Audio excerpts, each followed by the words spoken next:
Welcome to meeting number 16 of the Standing Committee on Canadian Heritage. Before we begin, I'd ask all in-person participants to read the guidelines on the updated cards on your table. These measures are in place to help prevent audio incidents and to protect the health and safety of all participants, including our interpreters. You will notice there's a QR code which links to a short awareness video should you need that. Pursuant to the routine motion adopted by the committee, I can confirm all the witnesses have completed the required connection tests in advance of this meeting. Please wait until I recognize you by name before you speak. All comments should be addressed through the chair. Pursuant to Standing Order 1082 and the motion adopted by the committee on Wednesday, November 5th, 2025, the committee is meeting to study the effects of influencers and social media content on children and adolescents. And with us today, we have Natalie Coulter. Thank you. I'm trying to put a French accent on there.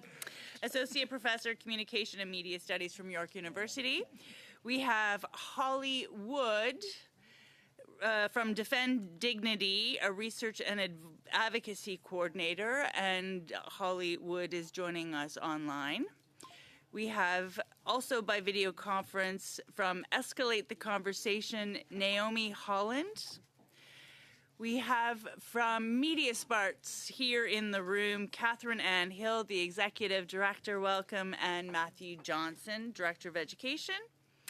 And Umberto Carollo, Chief Executive Officer of White Ribbon, is joining us online as well. Welcome, everyone. You have 5 minutes per organization to give us your opening remarks, starting with Natalie Coulter. You have the floor now for 5 minutes. Oh, great. Thank you very much. Thank you very much. And thank you very much for having me here today. So I've spent the last 8 to 10 years thinking about the deep connections between young people and their digital worlds. And the question of the impact of children's and adolescents' exposure to online content is crucial, especially as I think we're in this moment of great change with the web, as we move to a web-based sort of centered around AI and an unfolding metaverse. To start, I have a few points. Young children and adolescents are deeply entwined with their online culture. The old kind of way that we might think about the digital space as separating a real life from an online digital life no longer works. Children are enmeshed in the digital, so any sort of abstinence-based solution, such as turning it off or blocking youth from social media, is not really a very viable option. The second point I want to make before I get started is that the internet has enhanced children's lives in many ways. It's a space of social connection, of community, of play, of fun, and information. There's lots of research indicating this. For example, a lot of LGBTQ youth have found social media to be a lifeline for their own identities within communities. But of course, as we do this, we need to make sure that children have a safe, productive, and ethical internet experiences on social media. And social media influencers, unlike other forms of media, are often young people themselves. And they often come from the same communities that young people, their followers, come from. And this, coming from their own communities, creates a certain authenticity and credibility that these influencers have with the young users as well. And often young people can develop parasocial relationships, meaning that they feel like these influencers are their friends or they have connections with them. So they give them a lot of their trust and their time. So social media platforms, as you know, are designed to keep a user on, scrolling for as long as possible. And to do this, they have access to a huge amount of data that keeps users on endlessly scrolling and trolling. They can tweak their algorithms in real time to ensure this. So there's all these pervasive design features that are baked right into social media platforms to capture and hold users' attentions. And this puts young people and children, and frankly, all of us, I'm sure we all know that endless scrolling, at a massive disadvantage in countering this because we don't have access to those same resources. So knowing all of this, this leads me to sort of thinking about the impact that social media influencers have on young people. First, it has a huge influence on how young people spend their time. Many young people, like us probably, struggle to control their use of social media. The World Health Organization has surveyed recently 280,000 youth aged 10 to 15 and found more than 1 in 10 teens indicate that they struggle to control their media use, social media use, and they experience feelings of withdrawal when not using this. I think this is only growing. At the same time, a survey in the United States reported that 51 teenagers report spending at least 4 hours a day using a variety of just social media apps. There's little information on young children using it because they're not supposed to be on social media, even though we know they're either on social media as content, but they also are on social media themselves, but there's not a lot of information on young people. So all of this sort of always on, always scrolling has a huge impact in children's overall health. It's been, research has indicated that it's a lower academic performance, and it impacts often young people's sleep and many other well-being, sort of additional health and well-being impacts. The other aspect that I talked about is trust. Influencers on social media are given a huge amount of trust by young people, but these influencers, as we know, aren't regulated and often don't have qualifications. We can be really concerned about the long-term social media habits of young people when they're learning that their information comes from these influencers that are based on unregulated content, unlike the traditional media sources that many of us grew up with professional infrastructure such as fact verification, qualified media professionals, etc. So there's numerous outcomes with this sort of increased trust. First, I think there's a wider dissemination of disinformation, which has huge impact on young people. We have this spread of false information around health, politics, social issues, leading to widespread disinformation. So recent examples can include a reinforcement on unrealistic beauty or lifestyle standards, right? We know that social media influencers highly curate these images that look like they're authentic but are kind of highly constructed. It can lead to sort of dissatisfaction, lower negative self-comparison, and maybe lower self-esteem. And also the promotional of healthy or harmless, dangerous products, right? Diet pills, detox teas, all of these kind of range of products that are unapproved. The second kind of impact of the trust, I think there's a huge potential for the radicalization of young people. We can see this clearly with the growth of social media influencers like Andrew Tate that are currently radicalizing young boys into extreme misogyny. This has far-reaching impacts on young people, both those that have been radicalized, but also the culture of young people as a whole. Current research shows that this has had an impact on school environments and also on the professional life of female teachers. A lot of female teachers are struggling teaching these misogynistic boys. And finally, there's concerns globally about children's exposure to hate messages and violent images online. This, of course, impacts their well-being and also their sense of their rights. A recent UNICEF study found that globally there's a steep rise in exposure to this globally, and this exposure can lead to potential mental health issues, but also have an impact on perpetuating racism and hate and deeper misogyny. My last and final point is the lack of privacy in the collection of data by social media companies.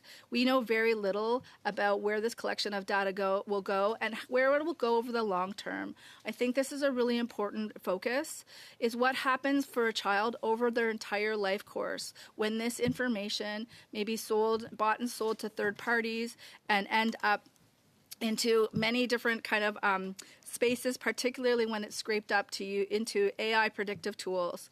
So we could imagine an AI predictive tool that is maybe designed for university admissions, insurance companies, or employee services, having access to data from a whole across a child's life course when they become an adult. So there's many serious concerns about the impact of this on young people over their life course. So children have a right to a safe, productive, diverse, and ethical internet experience. Yet also we know that the social media spaces that our young people take up and spend so much time in were not created for young people and not created with their needs and interests in mind. I ultimately think that tech companies need to be held accountable by governments, by the media, by the public to live up to their social license to operate and their social and corporate responsibility to create a fun, productive, safe, diverse, and ethical internet experience. Thank you. And we will turn online now to Holly Wood from Defend Dignity. Go ahead. You have the floor for 5 minutes. Thank you.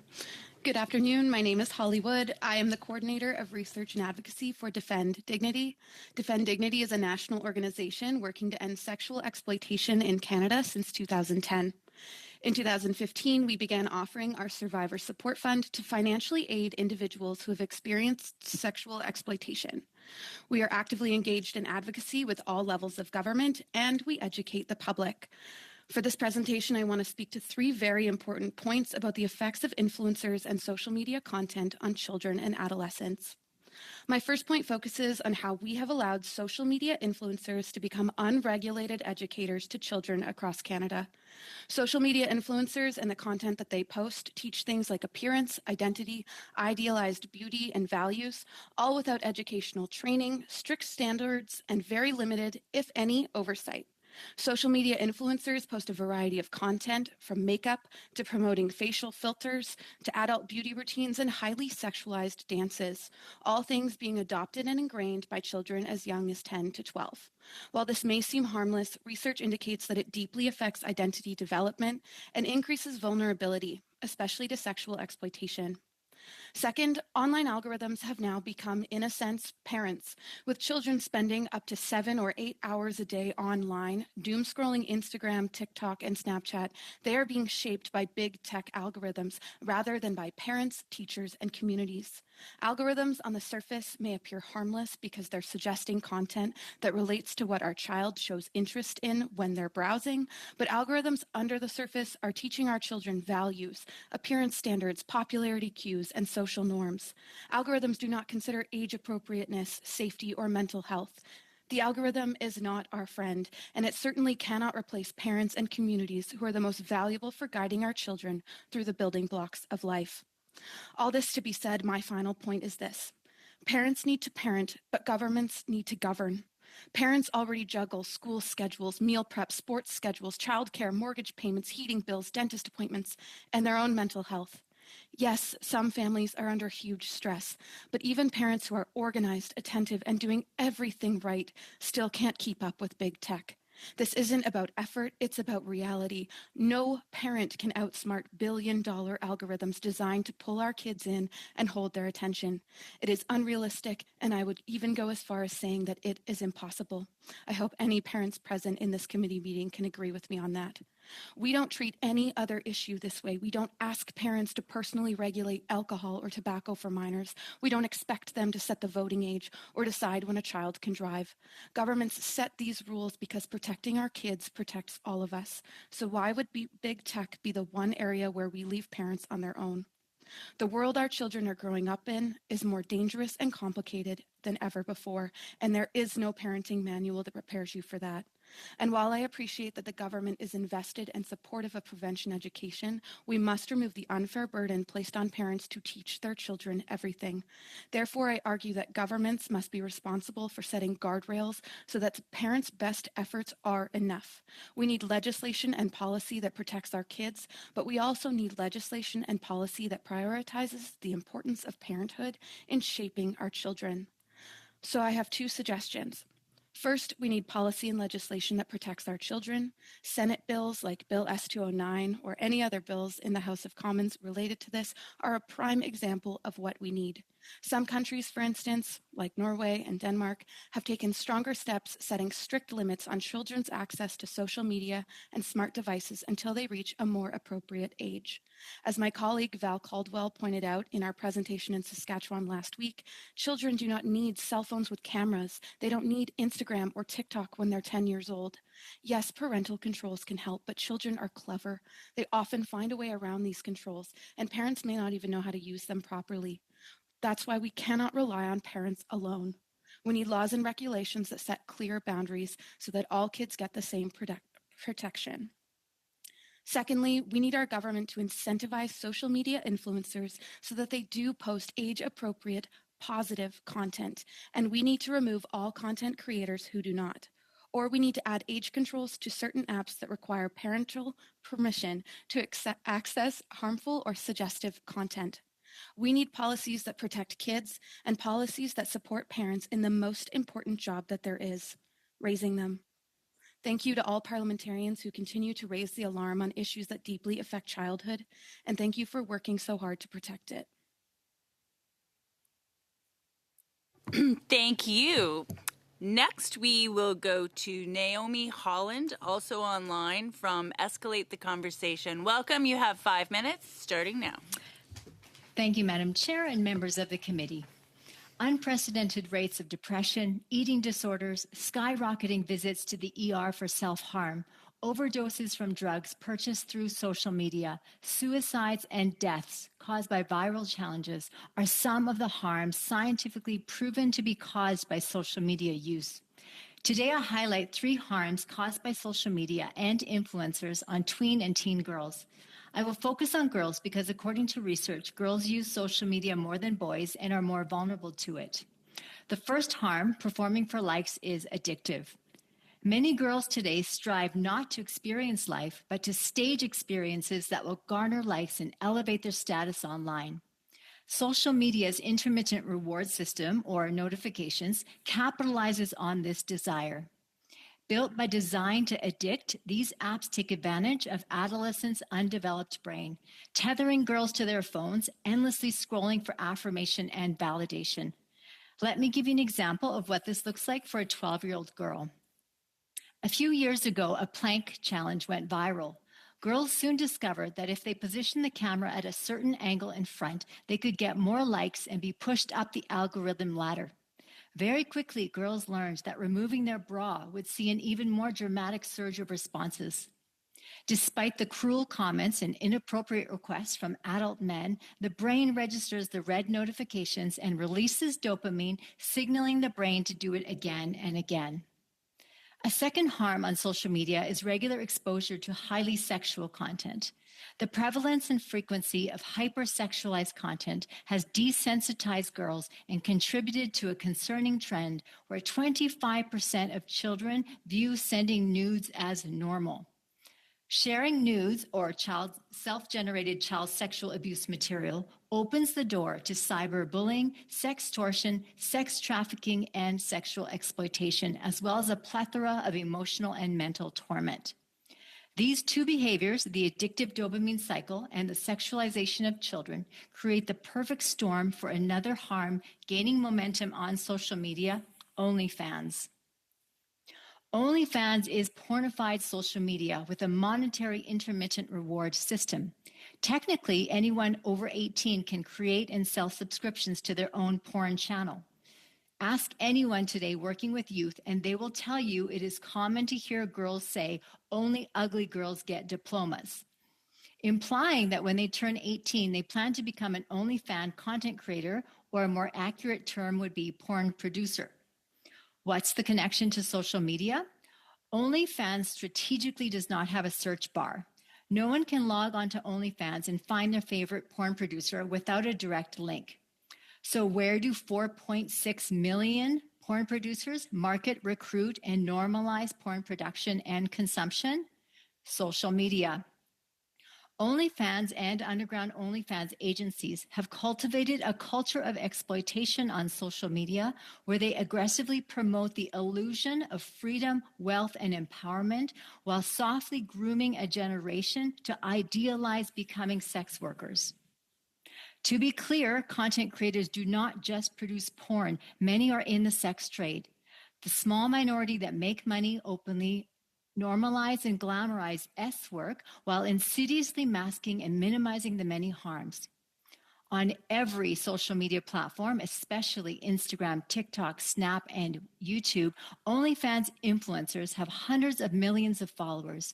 Many are underage girls who idolize them, follow their fashion tips, and duplicate their cute TikTok dances.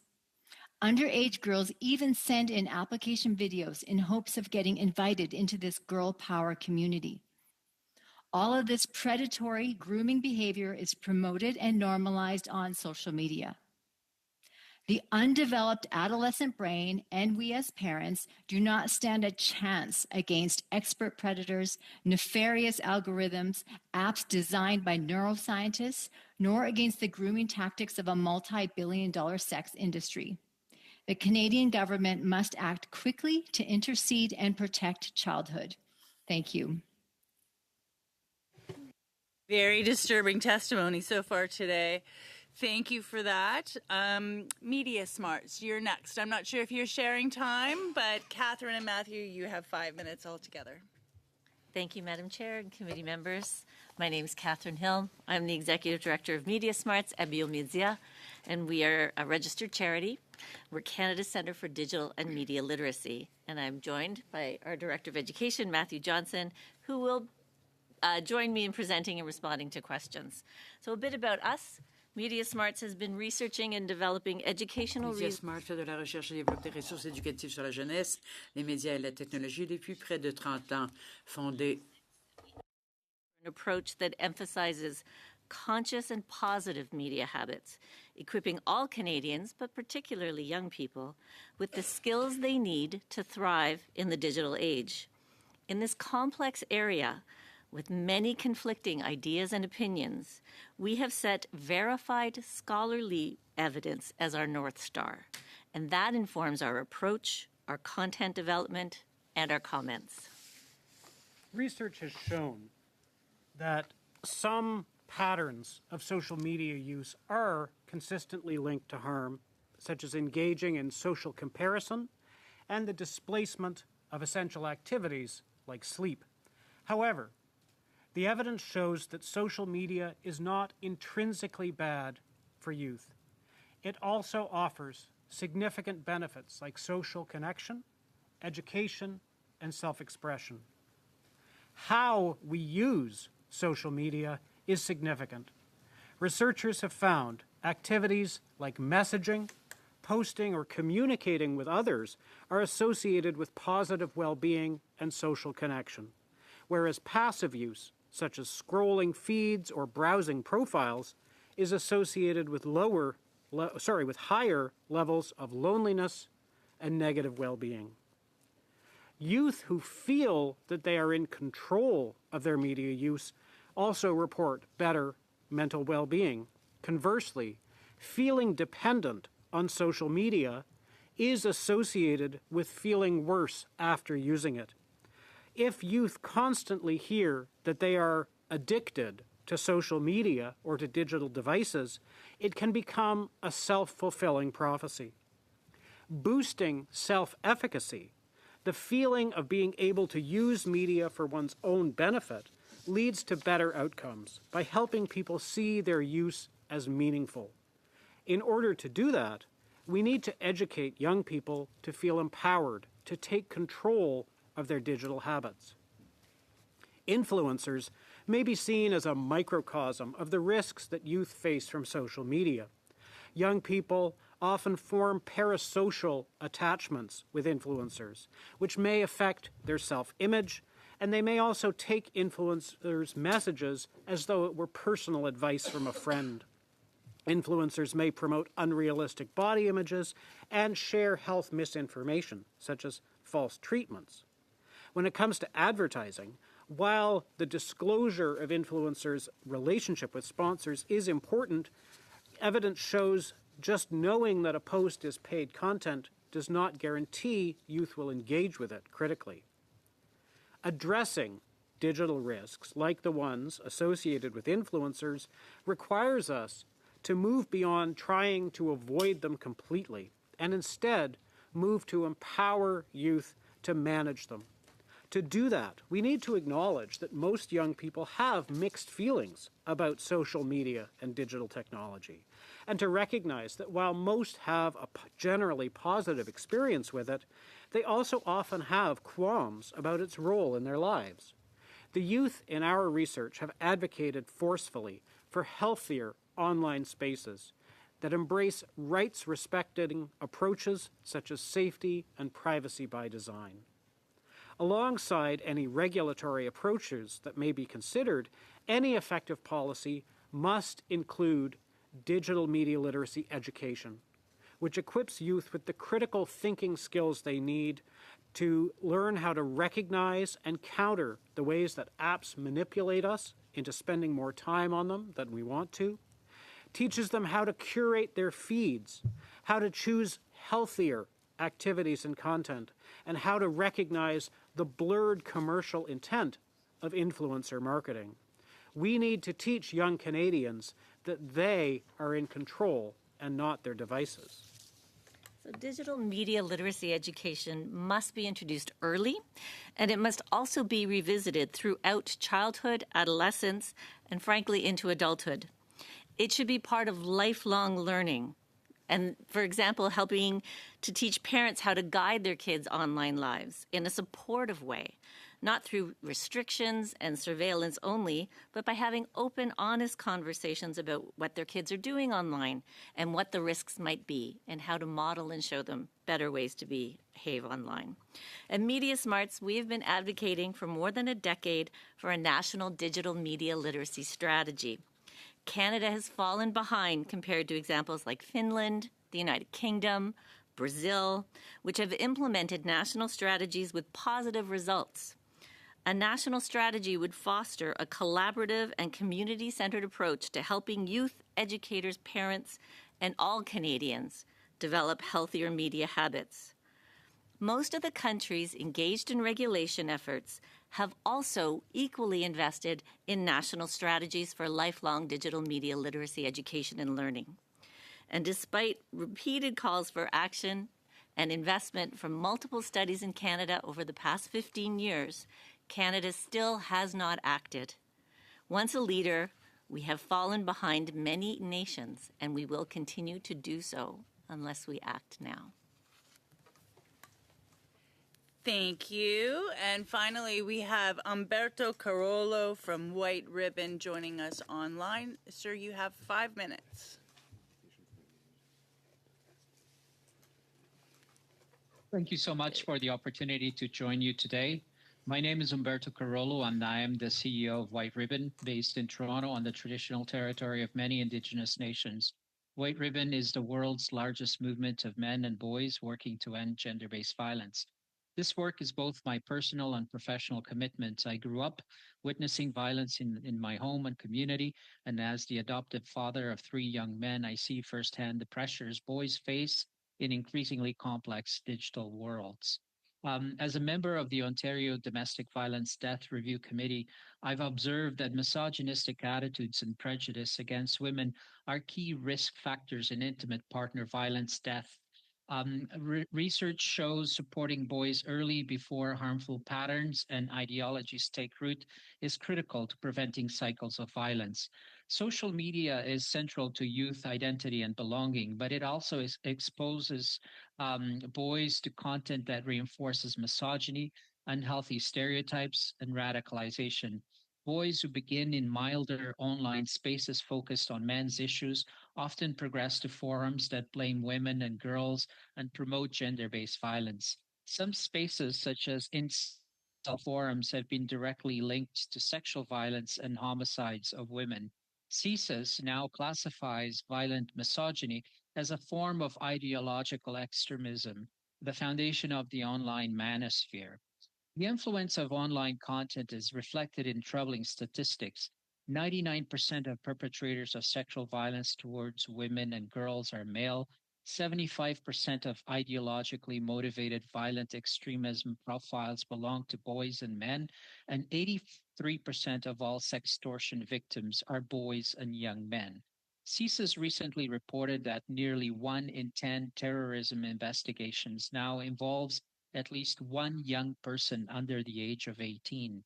Earlier this year, the RCMP arrested a 15-year-old in Edmonton for alleged links to an online violent misogynistic extremist network known as 764, which targets youth. These cases highlight the urgency of prevention.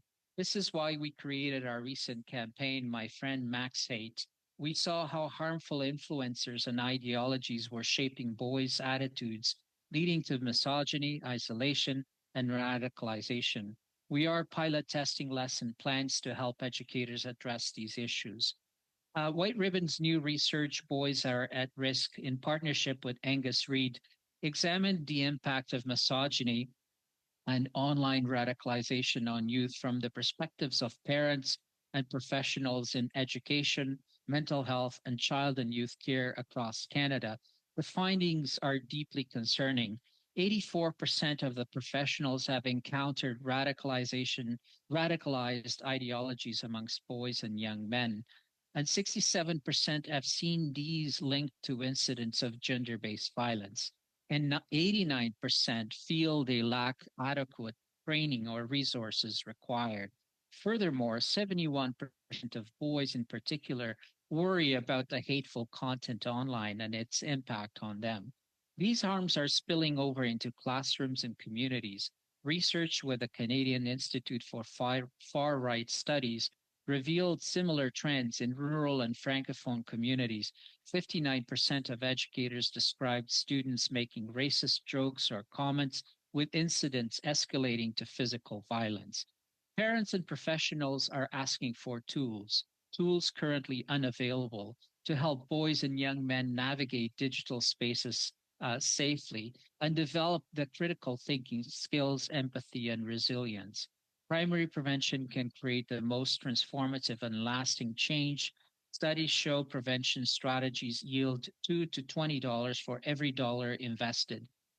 Emerging research demonstrates the effectiveness of attitudinal vaccination, which exposes youth to a small, controlled portion of harmful online ideology to inoculate them against it.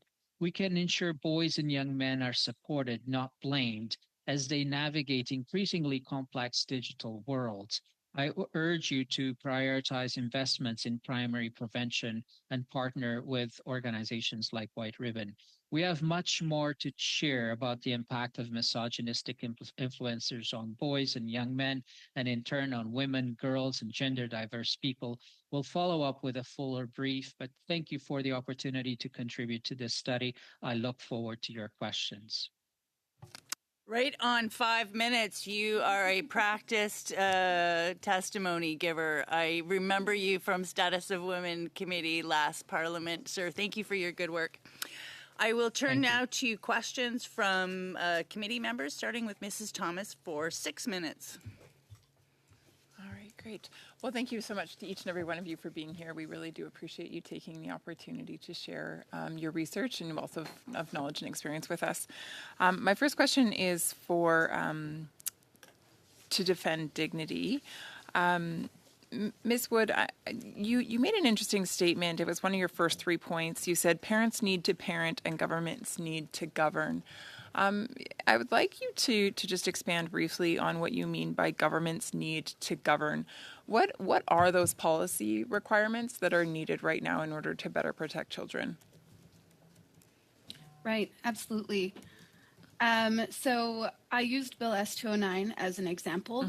It is the age verification on pornographic material online. That bill has been in Parliament for 5 years, and it is a prime example of how slow Parliament moves on critical issues in protecting our children. I think that the government does a great job of bringing these bills up and having conversations like this. But at the end of the day, when our kids are in the center of this issue, I believe that there should be some sort of rush on legislation that deeply affects them.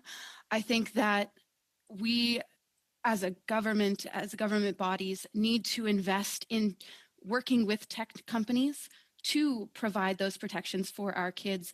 We need to look at what are the options. I'm not a tech specialist, but I know that if we work with big tech, we can find a solution. And I just hope that the government moves forward with meaningful conversations and a rush on the legislation that can implement change so that our kids are protected. Thank you. I was reading some of the things that you have been published over the years, things that you've said and others, and there, at the time when Bill C-63 was before the House of Commons, and of course this has to do with online harms, it was brought forward in the last Parliament, and then due to the government choosing to prorogue, it died. Now there were good things within that bill, but there were also a lot of problems with that bill, as was highlighted by many stakeholders. You highlighted this as well, in the sense of, yes, there is some good stuff, but it didn't go far enough. One of the areas that you felt it didn't go far enough was that it was lacking a robust plan to protect kids from exposure to pornography, and of course the effect that has on them then later in life. Well, sorry, I should say during their childhood and later in life. Do you want to expand on that a little bit more in terms of what more needs to be done for kids? Yeah, so I'm a big believer in prevention education. I'm a nationally licensed prevention educator. I think that should be in every classroom across Canada, and it should be part of the curriculum, but it shouldn't necessarily be up to the teachers to teach. When I talk about a robust plan, I mean rolling out prevention education is at the top of that plan for me. There are so many organizations across the country, such as Media Smarts, such as Defend Dignity. We want to be in those classrooms, and the biggest obstacle that we face is school boards telling us that they have to go above and above this person and up the ladder for someone to approve it. And so for us to get into a classroom and teach prevention education is extremely hard. I think that's one of the key steps you can take is allowing, or standardizing prevention education, allowing certain agencies or organizations into those classrooms and saying that we are allowed to be there as much as possible, and we're allowed to work with the schools without facing any red tape or bureaucracy around it. I understand that legislation and policy takes time, but I just think our kids are the most important thing in the world. And I just think we should be moving legislation as quickly as possible when it comes to them. I guess, sorry, so I understand that prevention education, like, absolutely, there is huge value there. But again, I think to come back to the point that you made, there is the parents' role, the educator's role, or the school system's role, and then there's government's role. As legislators, we have the opportunity to bring substantial legislation forward with regards to platforms and how they are used, how they are regulated. We have the opportunity to make changes to the criminal code, and so I'm curious if you can really get into the substance of what is needed to better protect children, but also what is needed in order to better advocate for those that are victimized. So legislation-wise, I think there's a handful of bills currently in Parliament that I understand they have to go through study and processes. If we passed the majority of the bills currently active in the House of Commons and the Senate that protect children from online harm, our world would be a much safer place for our kids. The problem is we look as advocates and researchers, we look at that legislation and we say, okay, well, that's 2 or 3 years away when our kids need to be protected now. So that's my big thing with legislation is just how slowly it moves, and I think it moves too slowly. Thank you. Ms. Holland, you seem to maybe want to weigh in a little bit on this. I'd love to give you that opportunity. Unfortunately, it's probably pretty short, but I can come back to you later as well. Yeah, I just wanted to quickly say that, it's for me as well, trying to get into schools is very difficult. And, I try to organize parent nights and parents don't come. And so if children are not being educated and properly protected at home, the best place to access them is schools. And yet getting into schools is harder than going through airport security. It's so difficult. And funding is part of that issue as well. They can't afford to pay you almost anything. And so that's a big hindrance as well. And so, months go by and I haven't been in a school, and it breaks my heart knowing the statistics that Holly talked about. The kids are suffering now. Their mental health is at a crisis now. We're in a mental health epidemic right now. Suicides, depression, anxiety, all these numbers are through the roof.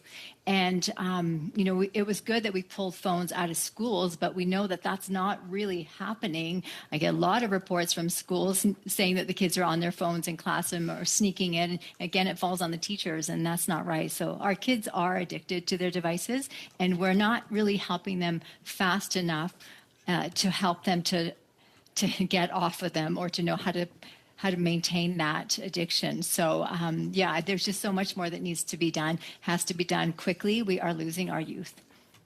Thank you. Mr. Al-Sood, you have 6 minutes. You have the floor now. Thank you, Madam Chair. It's great to see you as always, and thank you to our witnesses for being with us today. It is, of course, truly appreciated.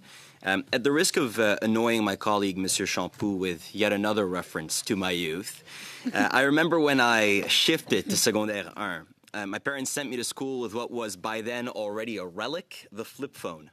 And at the time, not having a smartphone when my peers did annoyed me. But their decision to do that has only been further justified as time has moved on. The ease of access to social media on devices has granted predators a degree of access to children that they never had previously. Ms. Holland, in a LinkedIn post you wrote 6 months ago, you said, and I quote, "For 2 years, I lived as the house mom in an emergency home for women fleeing the sex trade. I saw firsthand the violence and devastation at the hands of pimps and predators.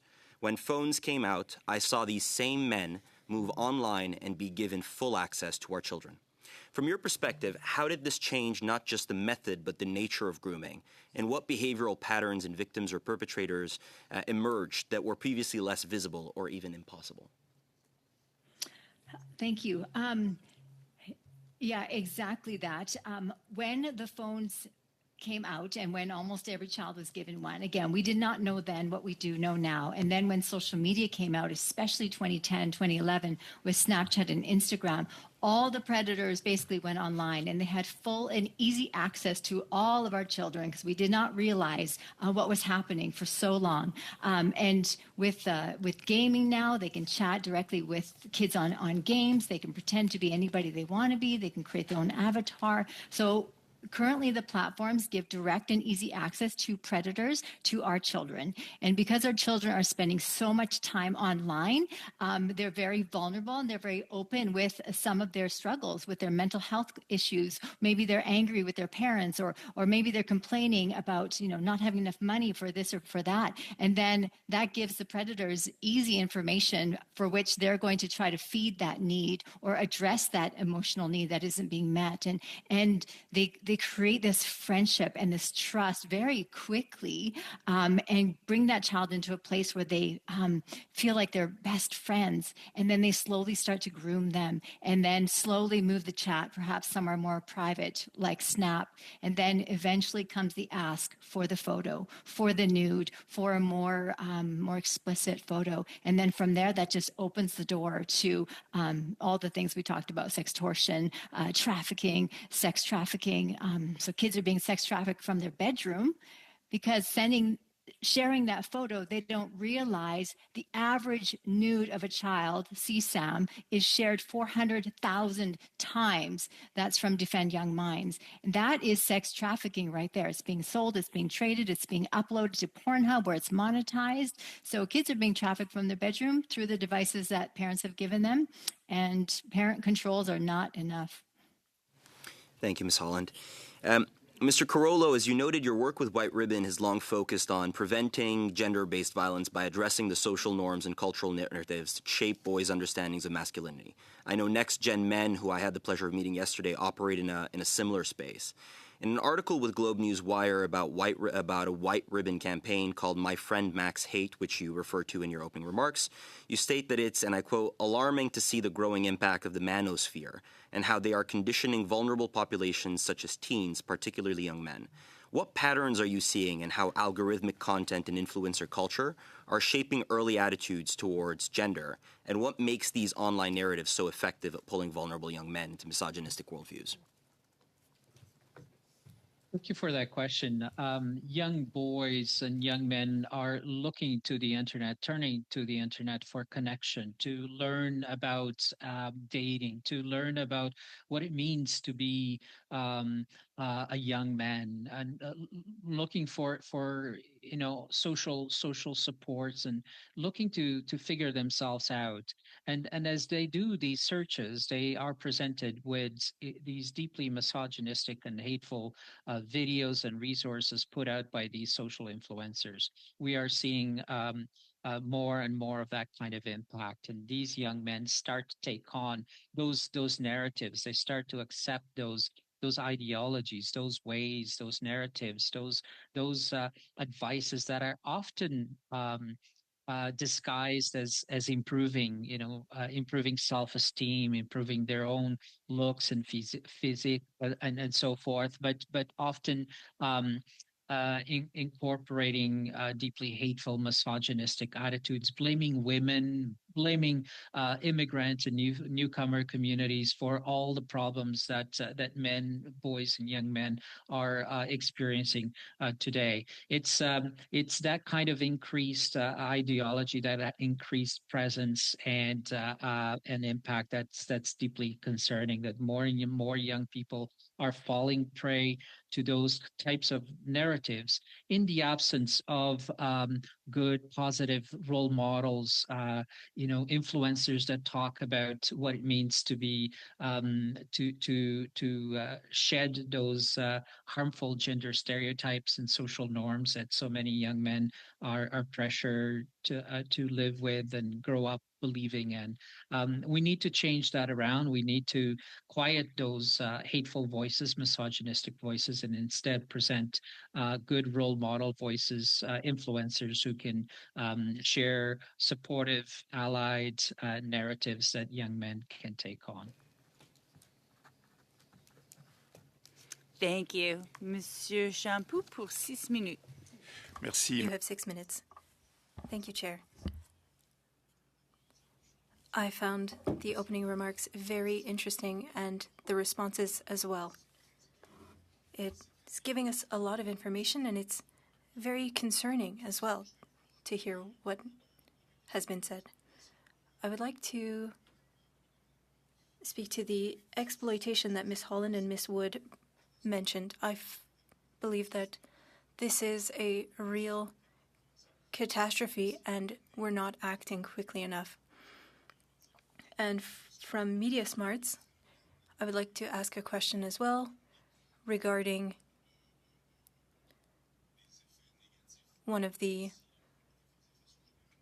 causes of these negative impacts on young people, and that's disinformation and radicalization, of course, and I would like for us to talk about that as well.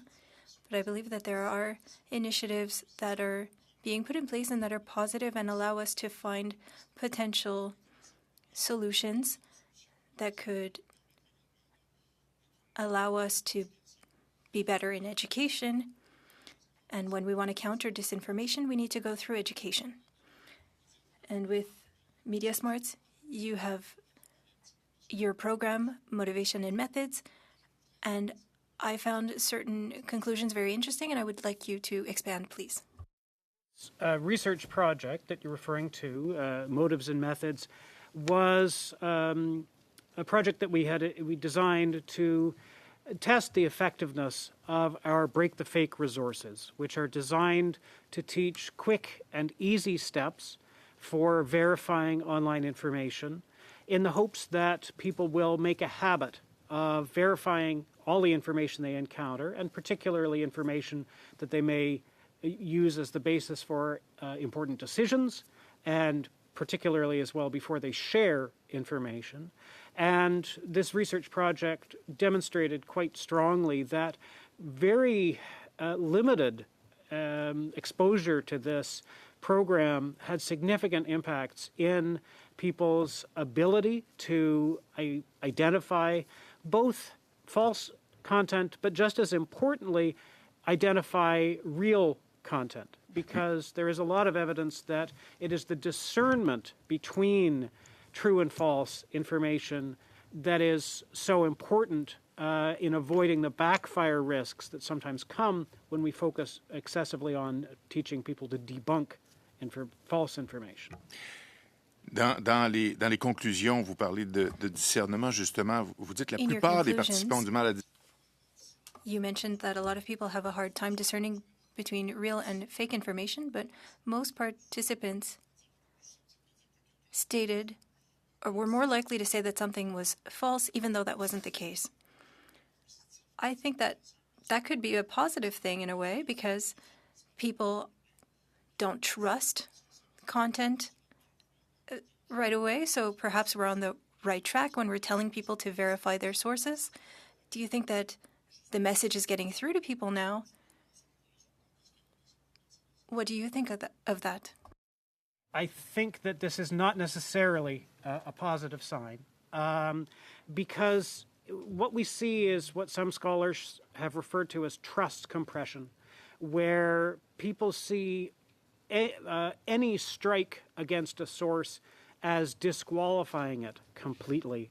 And what this means, of course, is that if there is no sense that any sources are reliable, if a source has to be absolutely unimpeachable before it can be seen as a reliable source, it becomes impossible for us to have any shared sense of what is true, which itself makes it impossible to have any kind of civic discussion.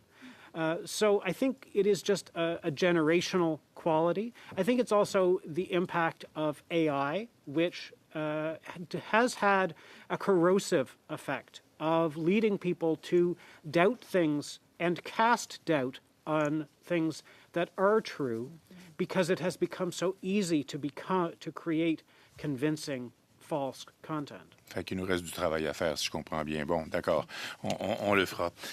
Madame Holland, so we still have work to do, and we will do it. Miss Holland, you mentioned algorithms earlier, and you made a parallel between the dopamine that young people get from using social media, and I find that very interesting. We can't say that digital businesses are not aware of that impact. They can't, or rather, they are certainly using it as a tool, and we banned ads for children because it was making them vulnerable. And we're doing that with products, as Ms. Wood mentioned. We don't ask parents to regulate cigarettes and alcohol. So it should be the same for social media. These social media platforms are saying that they have no control over it, but I believe that they know exactly what they're doing and are pushing this towards our children.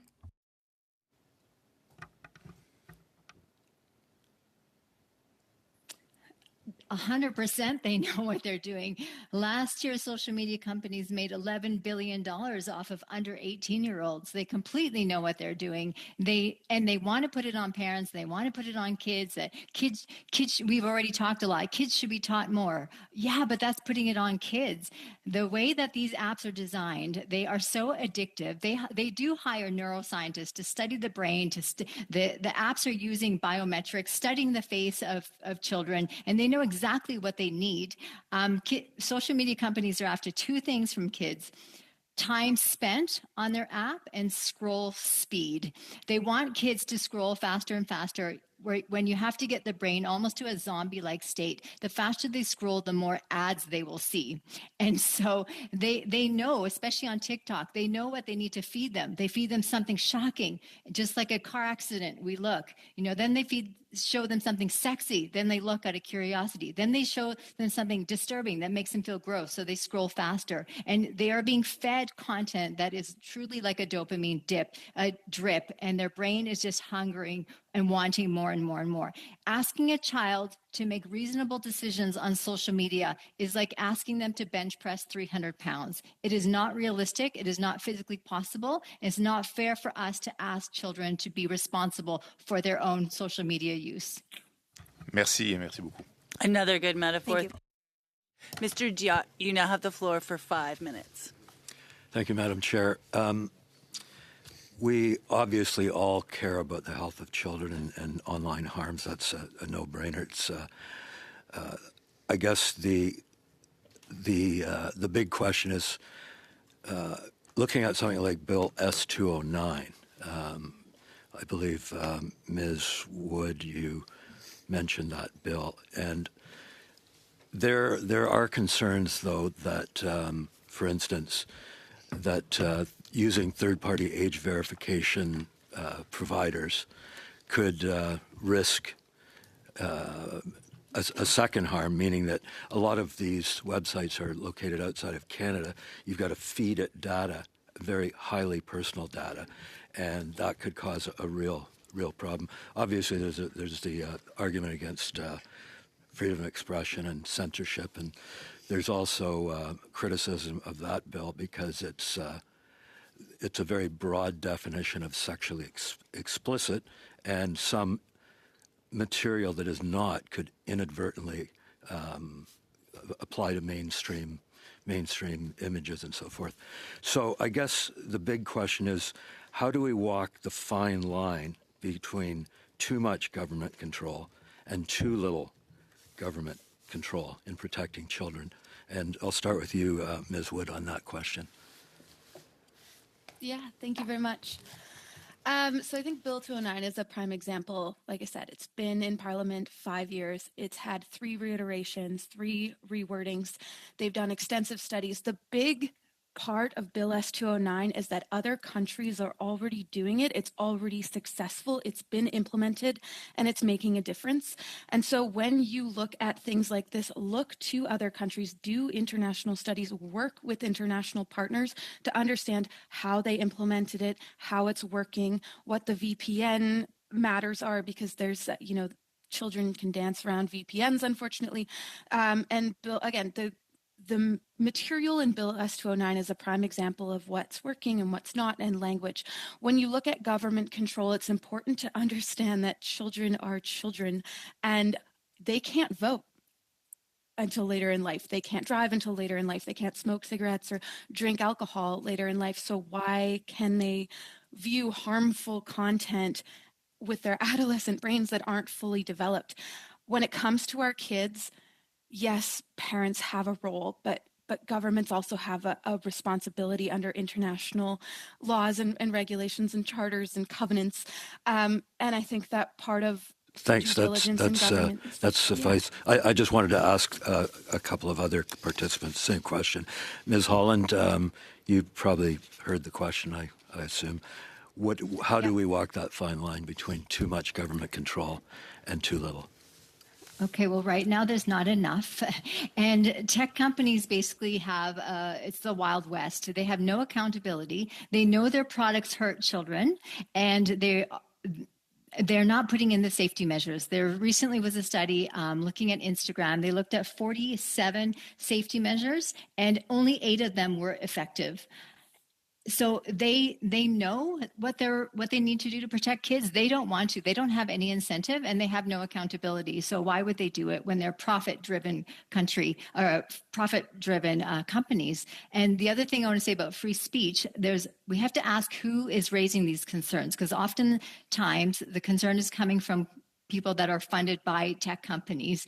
And to give you another analogy, saying that putting any restrictions on tech companies, it would hinder my freedom online is like saying that the laws that regulate driving, speed limits and seatbelts are going to hinder my ability to drive safely on the road. I think it's a lot of smoke, and I don't think the data is not there. And finally, same question for Ms. Hill. So, sorry, there's been a couple of speakers. So so basically I'm just asking, the fine line? Yeah, the fine line between too much government control and not enough. I think that's what we're all trying to determine. Right. So prefacing this with, I'm not a lawyer, I'm not a legislator. What we believe and what we know is that the expertise does exist in Canada. So I would say how we navigate that fine line is by consulting with the best thinkers we have in our nation, by consulting with civil society organizations about the concerns that may be present. So we look at some of the legislation that's gone through or was attempted to be passed. There were a lot of critiques that came from academia, that came from civil society, and that came for legislation that was directed at youth from youth themselves. So I think it's figuring out a process when we're drafting this legislation where we're including those voices up front, so that we have opportunity to look for where the pitfalls are, to learn from other nations where they've encountered those pitfalls, because without question we need regulation. As you said, we all want children to be much safer. There's nobody's fighting that fight. Everybody believes and supports that. It's how we get there.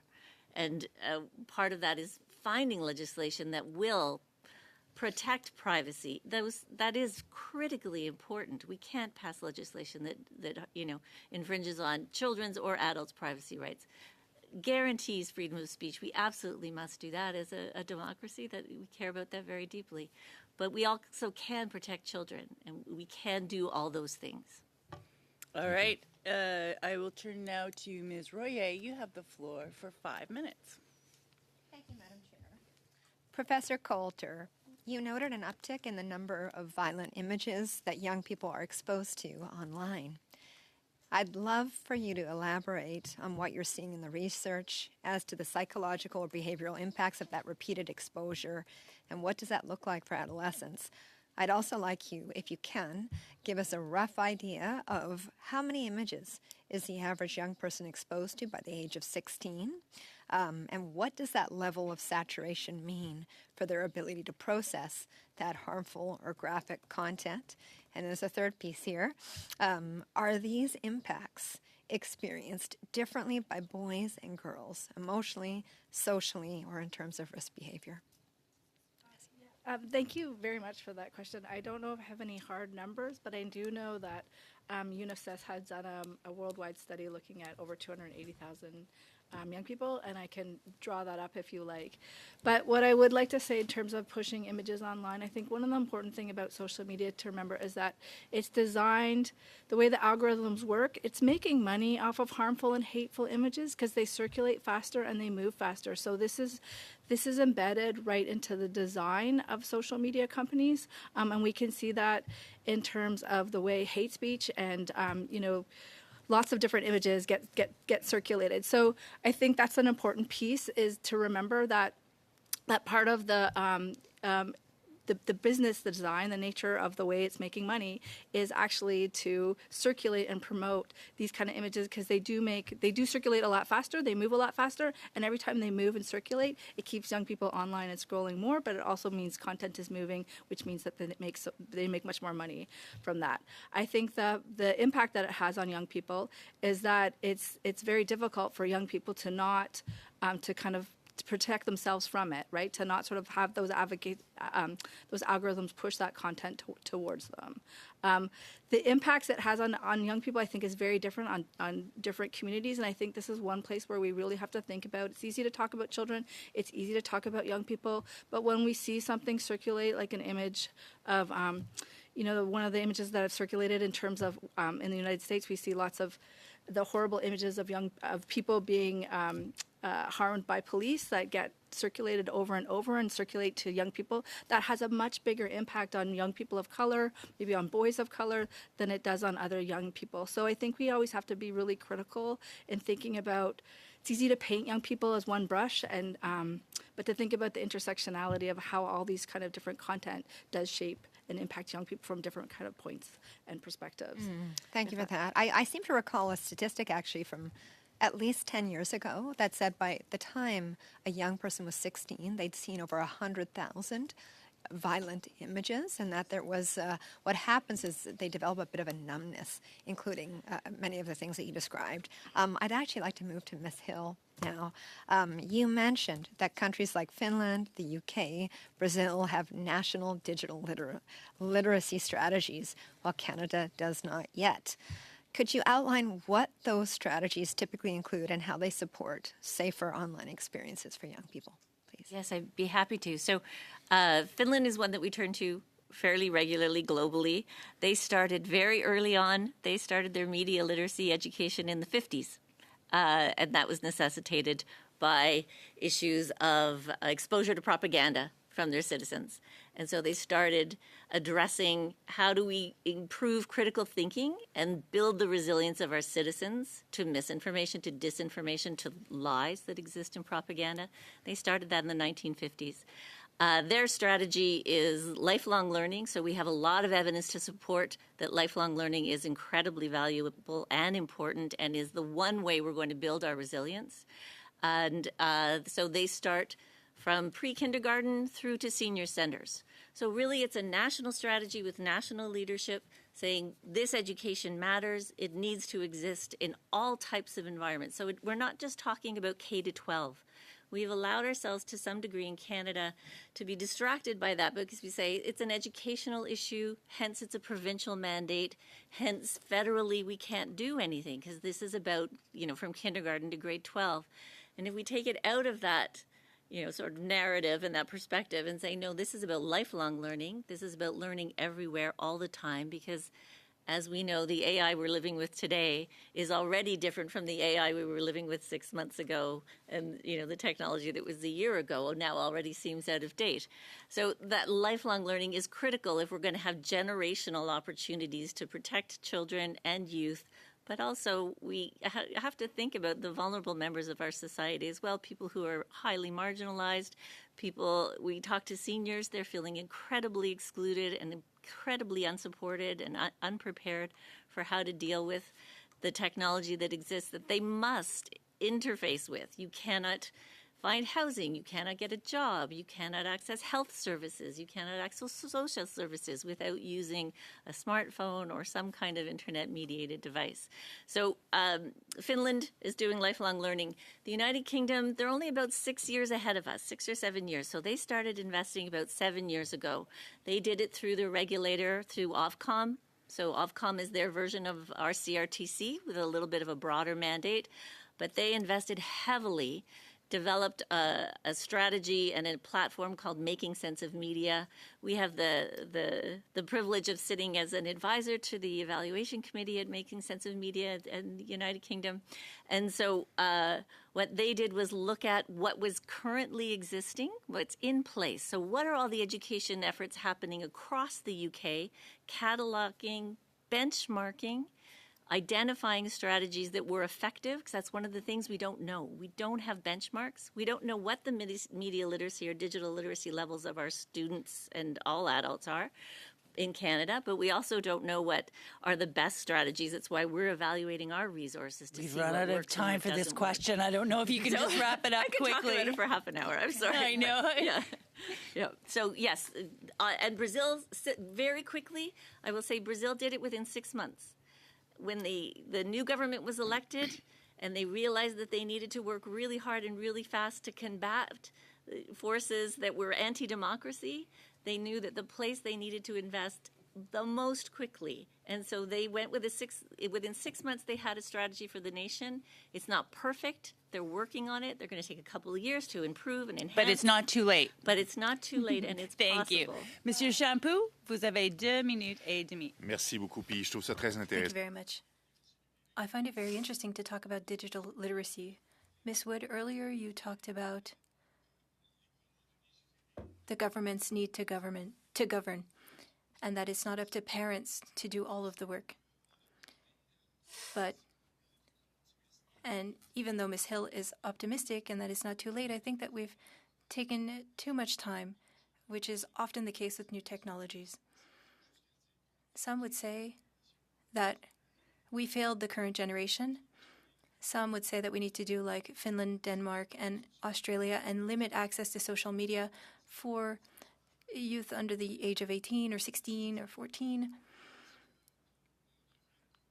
Should we not really focus on education, digital literacy, putting in place programs to ensure that young people are more careful, more aware of the risks?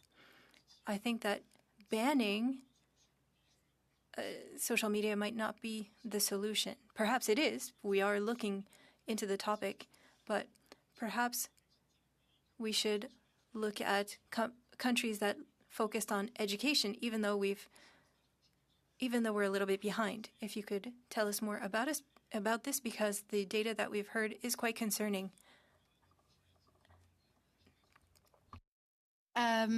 Education is absolutely the most important thing, prevention education, specifically age-appropriate, culturally inclined, ever-changing with the reality of what's happening in the world that our children live in.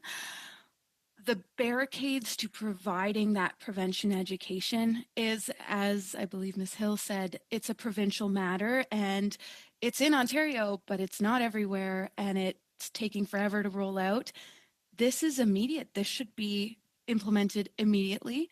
And when I look at social media, do I believe that it needs to be absolutely cut off? No.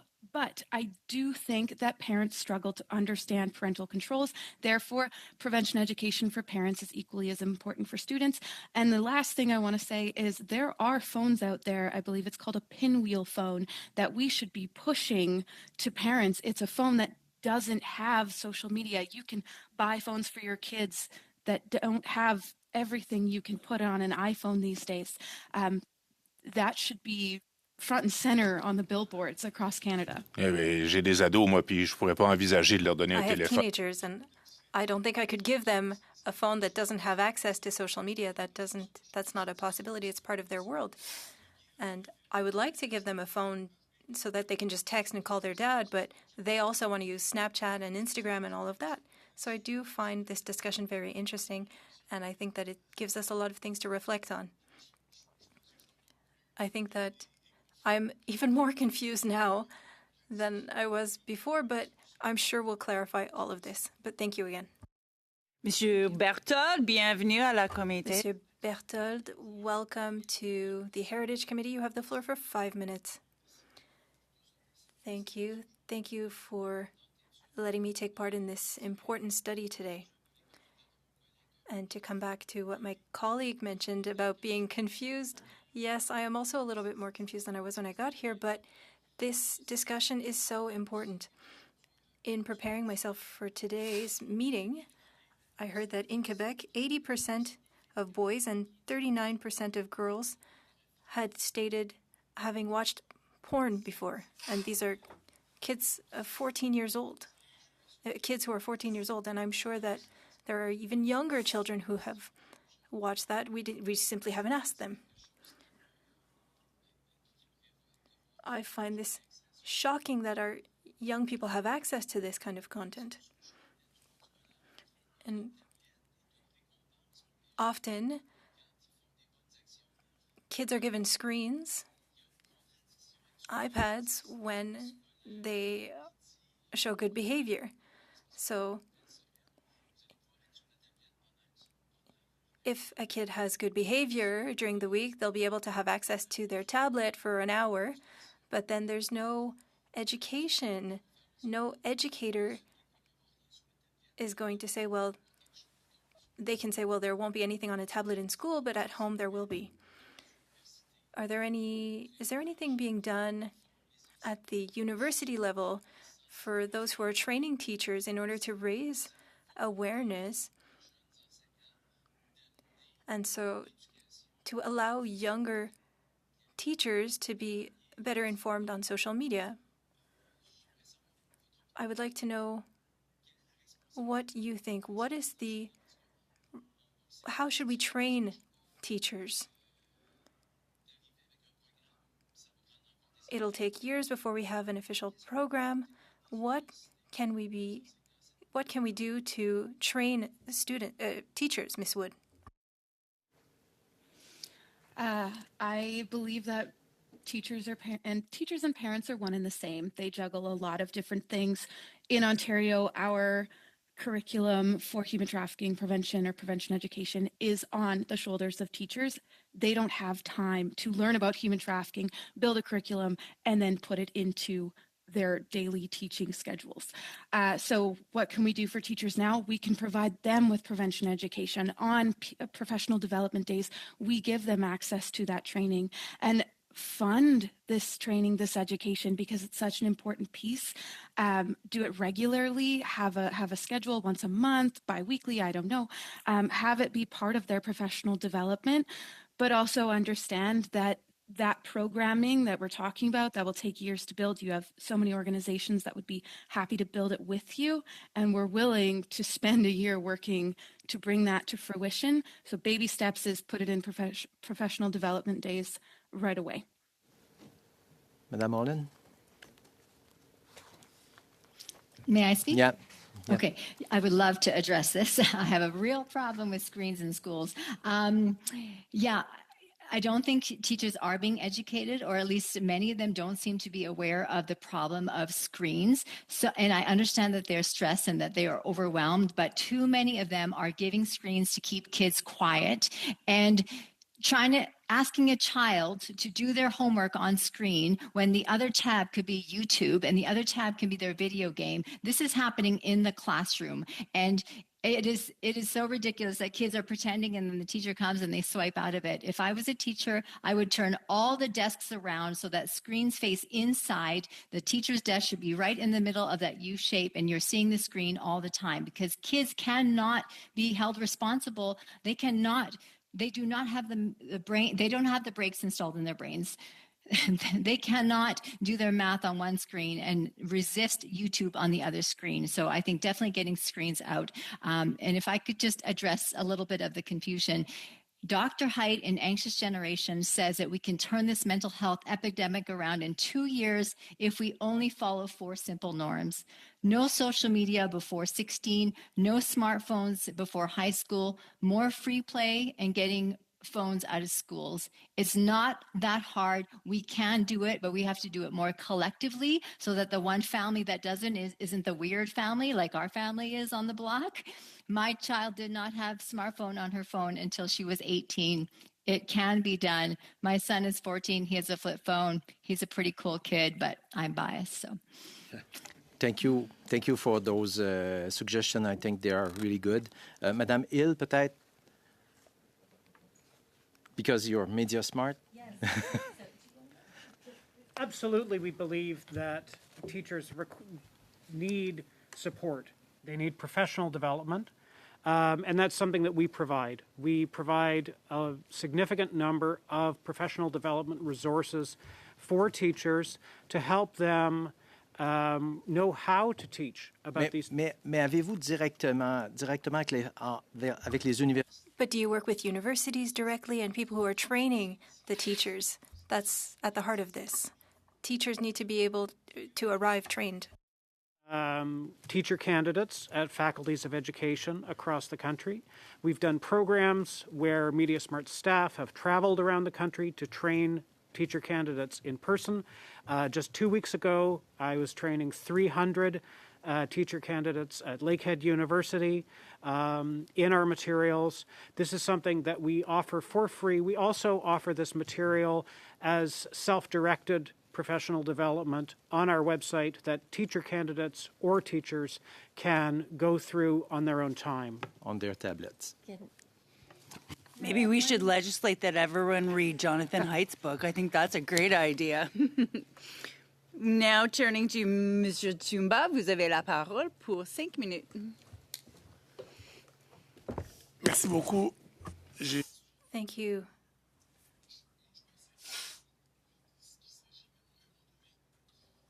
I've been trying to follow, and government has a responsibility, parents have a responsibility, children have rights.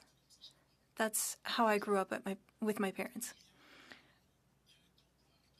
There's a time to stop. Screens exist. There are tablets without Facebook and other apps. Though there are people who make choices in purchasing these tablets, and they can purchase some that don't have apps such as Facebook and YouTube. Do you believe that perhaps starting at the school level, by ensuring that they have devices that don't have those apps, could be helpful? Could that reduce screen time for youth? Mr. Johnson. Anyone, young people included, who feels that students should have unlimited access to digital devices during the school day.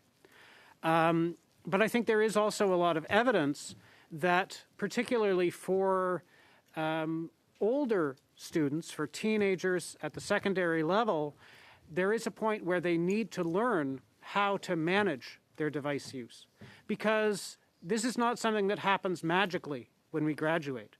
This is something that when we go on to post-secondary education or when we go on to the work world, all of those distractions will continue to be there, but we will have fewer opportunities to make up for our mistakes.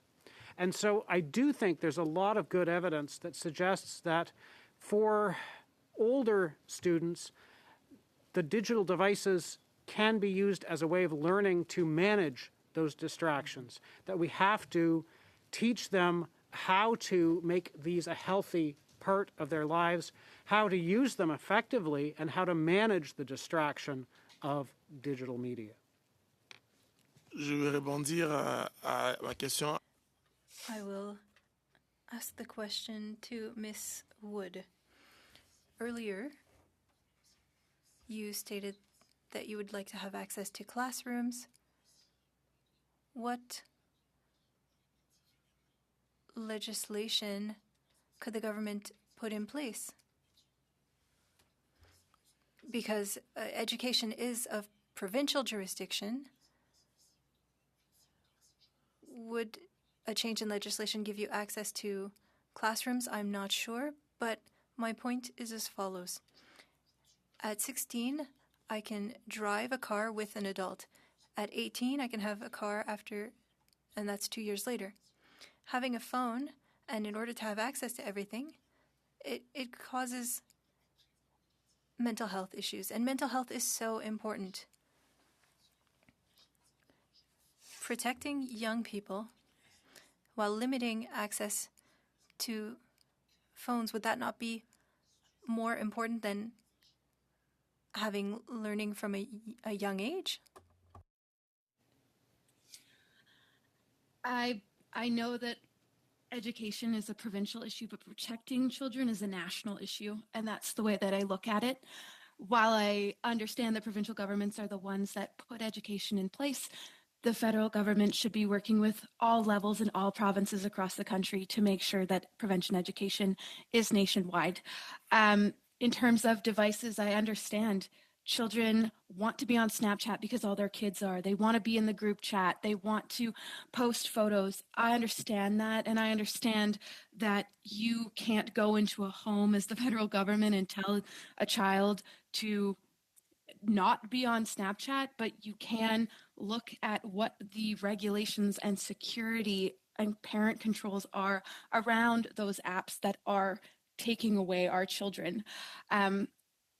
Legislatively, I believe someone else pointed out, there are so many professionals, and Jonathan Haidt is an example, that are out there saying exactly what we need to do. And to look at that from a legislative perspective, look at the research, talk to the researchers, put together a committee like this one that can deep dive into what sort of policy and legislation is required to make that happen.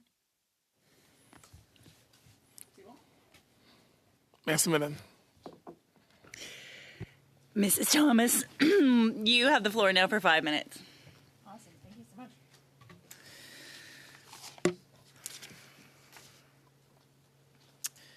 so much. Ms. Wood, one of the things that you talk about is not only the importance of making sure that kids are educated really well in terms of their use online. Of course, you know, there's mental health concerns. There's there's so many social concerns. There's concerns around gender and sexuality, etc.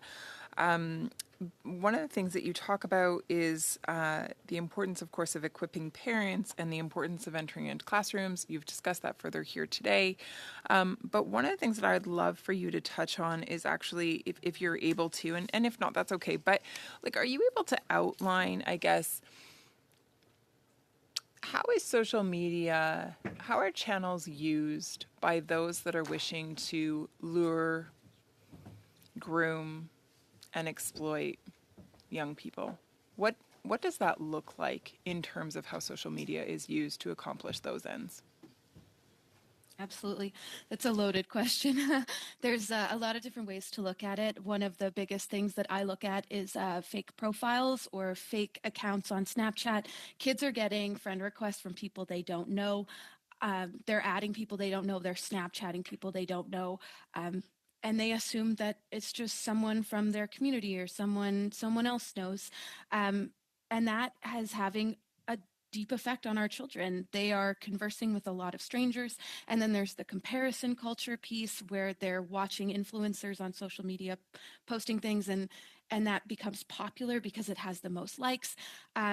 there are so many things on social media that are terrifying our kids into this comparison culture and making it unsafe where they don't feel adequate.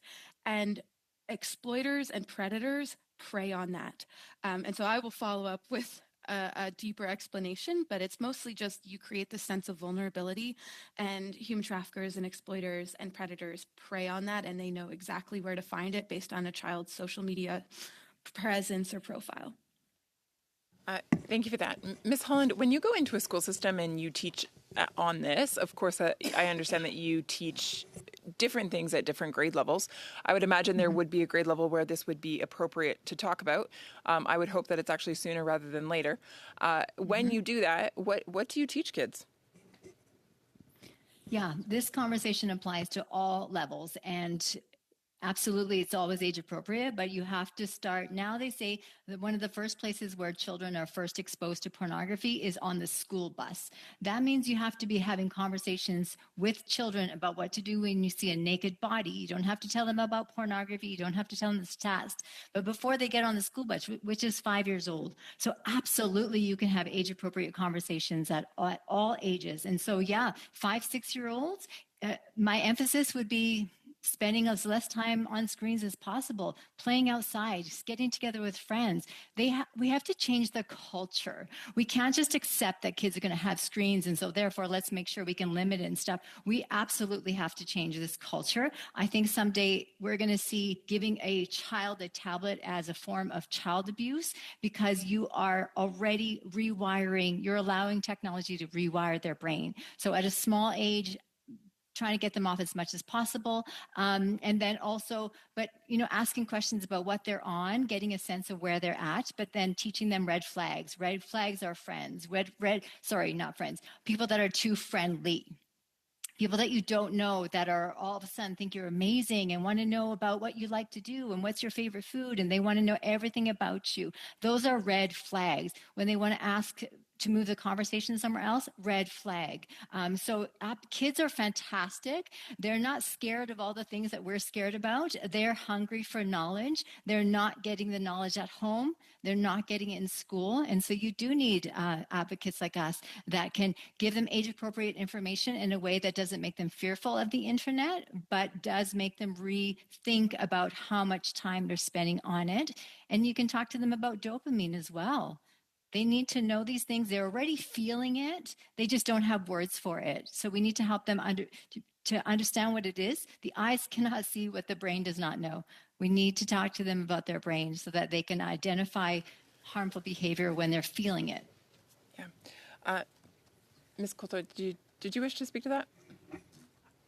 Yeah, I would love to speak a little bit about the fact that I think that while there's been a lot of really interesting things said, but I think the thing is that I agree exactly that young people are very smart. They're very excited. They want to know. Sorry, I'm just going to hone in on my question. My question is, what is the path that is exploiting young people? So luring them in, yep, and then ultimately resulting in their exploitation. How is that happening?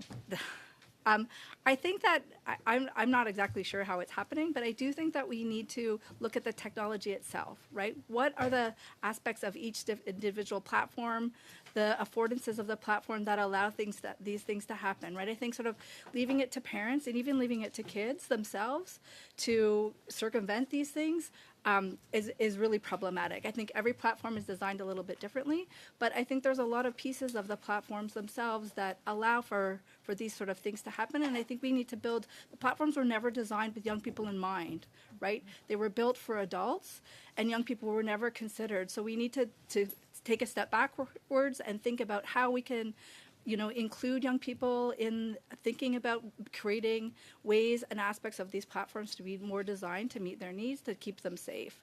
I think we need to implement a lot of sort of discussion with these different platforms and different companies, and they need to be included in part of our policy. So safety by design.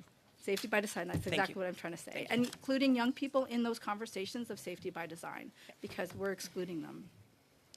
Thank you. Mr. Miles, you have the floor now for 5 minutes. Thank you very much, Madam Chair, and thanks everybody for this great conversation. I, like Martin, am equally, I would say I'm more concerned now than I was at the first of the study. I have 2 young kids at home. I think maybe I would love to hear some of the positive results. Let's start there, because you did mention that some of the programs, some of the educational programs that have happened and where they've happened, but we didn't really dig into, has there been, statistical results that we can look at in those jurisdictions where this education has actually made a difference in terms of behavior? So we don't have results at the level of jurisdictions, and that is one of the reasons why we need a national policy, so that we can establish benchmarks and so that we can more clearly establish what are the best practices. We do have evaluation data on some of our own programs where we've been able to establish how well they do in raising knowledge, in raising efficacy, in encouraging, making young people feel more confident that they know what to do if they are in a risky situation or if they encounter inappropriate content or hate content online, to empower them to push back and improve the social norms of their communities. We already talked about misinformation and disinformation, and we have significant data there, but it's not on a jurisdiction level. It's not on a level that we can apply across the country or even an individual province or territory. Sorry, but what about Finland and what about England and some of that's what I meant by jurisdictions, the other countries that have been doing this for a long time, are they giving us signs that those programs have actually made more responsible use? Are there statistics that are suggesting this has been effective? Yes, Finland has some great data about resilience. In particular, they're focused on resilience to mis and disinformation, but that really has such broad reach in terms of how we understand media, how we understand news, how we understand information. It's all about critical thinking. So Finland has great data. The UK is starting to collect some really good data. They're seeing some really good results in terms of the interventions that they've identified, the best practices they've identified, and now they're starting to measure the impact of those, and they are starting to see some good results. A few of the other countries are in process of starting to identify what the metrics are, and then, because we've got to set a baseline, we've got to start to measure, and then we get to see the change, right? We want to know all those things to be sure that what we're measuring is real, and we're not just saying, well, a lot of people feel this or a lot of people feel that. Like, we want to really have some rigor in our research. So, yes, people are.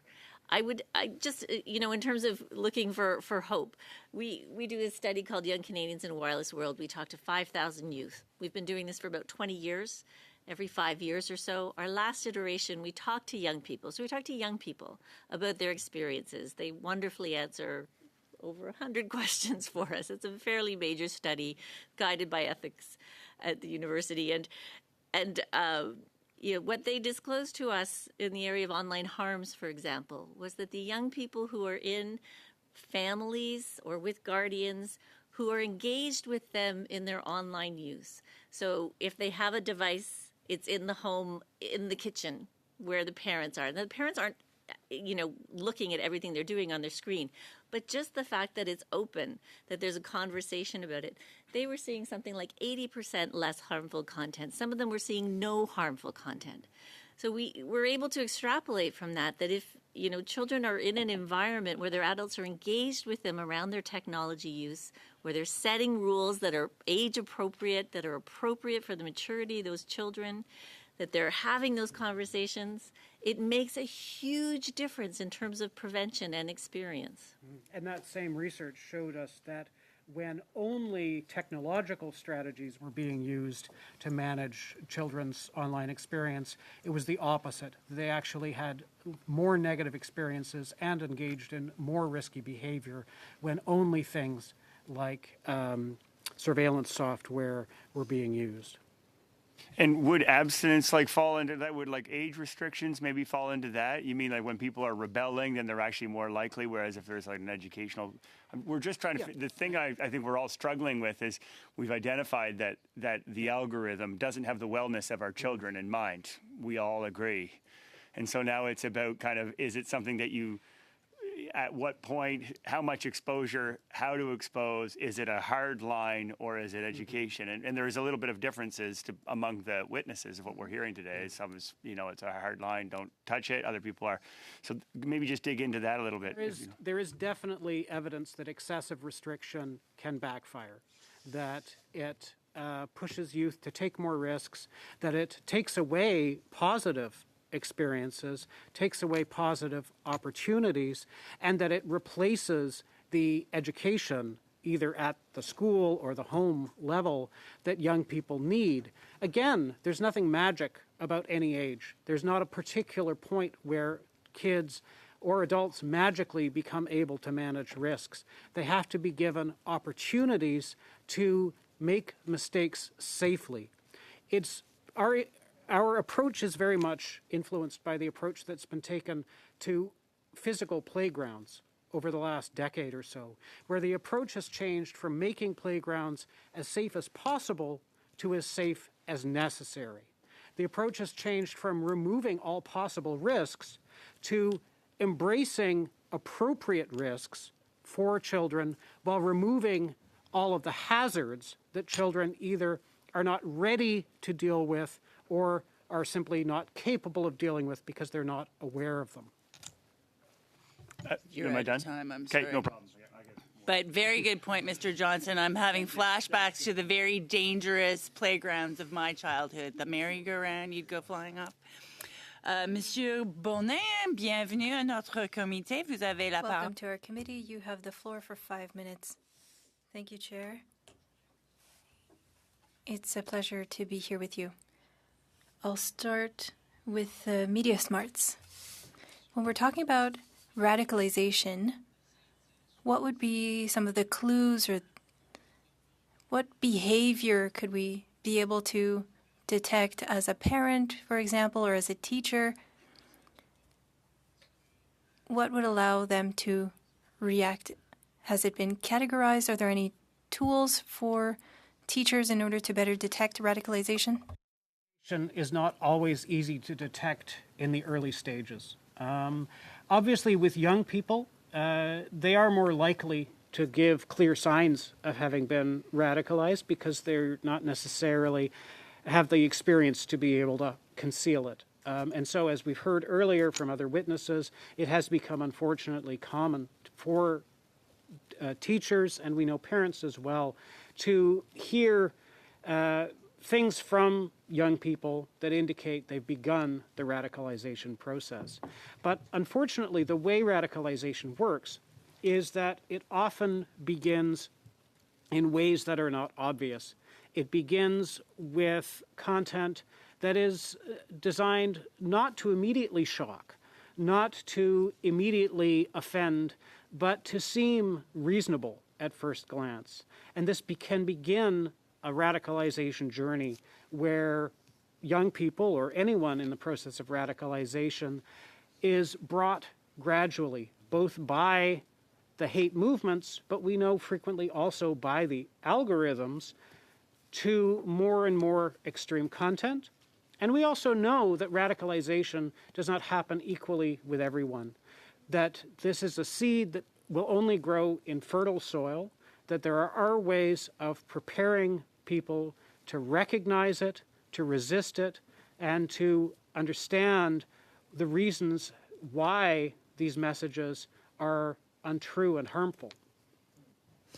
Et si je reviens sur I believe that you mentioned that young people who use social media, when they're in control, they are quite satisfied, but if others are more vulnerable, there might be some issues.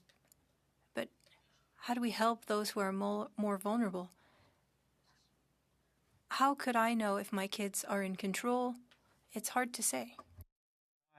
We strongly discourage the use of the addiction framing because it makes people feel less in control. It makes it feel as though they are powerless with regard to the device or the app. We embrace what I think most of the recent research has shown is a more effective framing, which is looking at it in terms of habits. Because when we become aware of our habits, we can take conscious steps to change them. This is the basis of programs we've developed, including one recently that's being launched with School Mental Health Ontario, that helps people feel as though they can make a difference. It helps them reflect on their usage, helps them identify what is working and what is not working about their current usage, and take concrete steps to change it. Because we do know that impact of feeling in control or feeling out of control, it has a positive or a negative effect regardless of how much time people are actually spending or any other impacts that it has.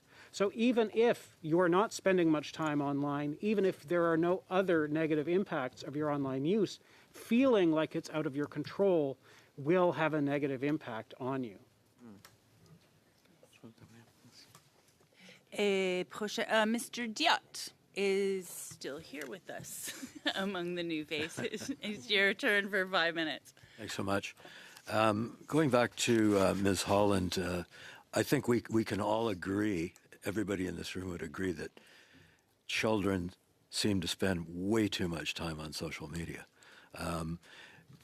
So can you recap what we could do as federal regulators or politicians to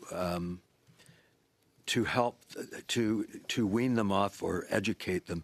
What can we do? Because we did talk about the fact that it's a provincial matter in schools and so forth. So what do you see in terms of regulation of that we could actually do?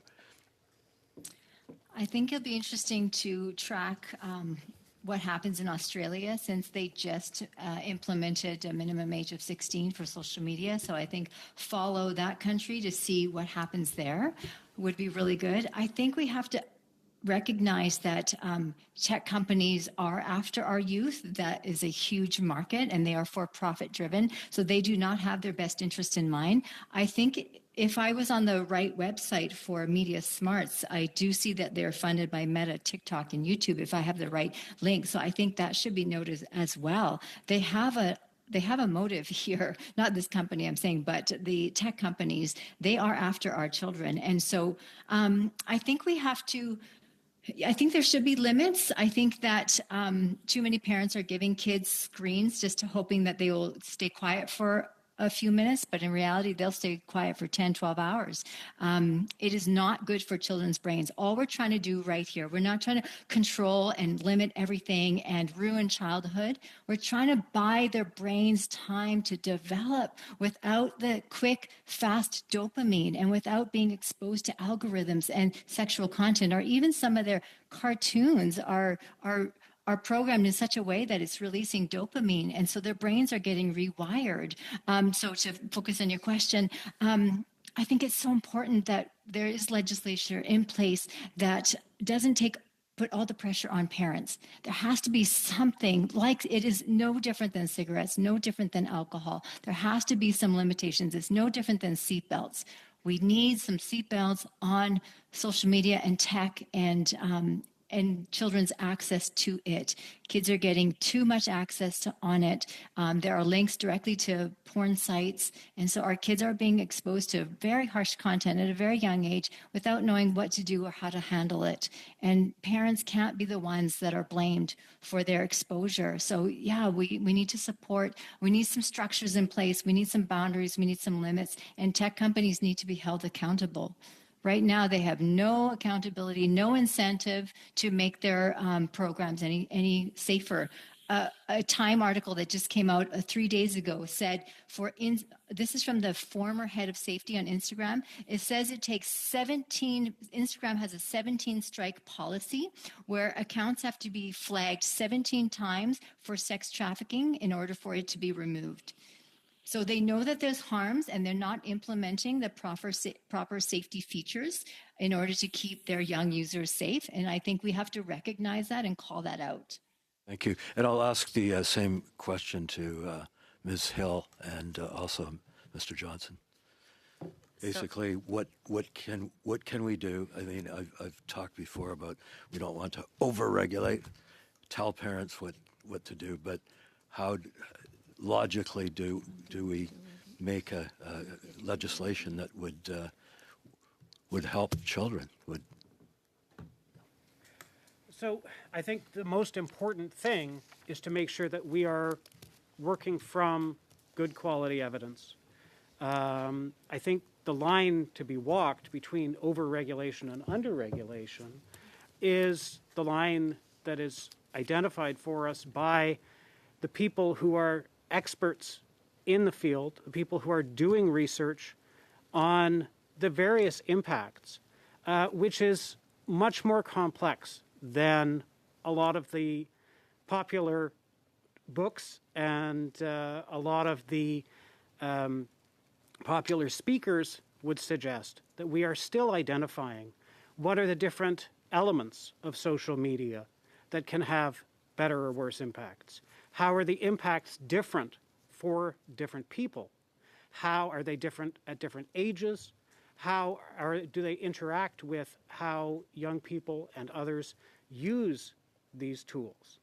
So I don't think we can easily say that there is a single line.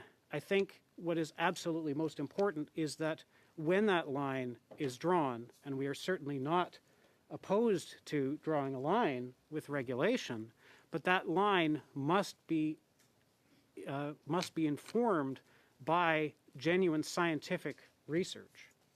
And in particular to the question of how do we do that as a family, how do we do that in our homes in practical ways, we have lots of resources around that. We, for example, and I think all the speakers have agreed, no devices in the bedroom, no devices alone for young people.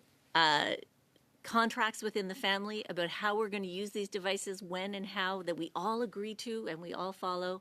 Talking about digital well-being. What does balance look like? What are the habits that we're worried about look like? And how are we going to replace those with more healthy things? We want kids to be outside playing.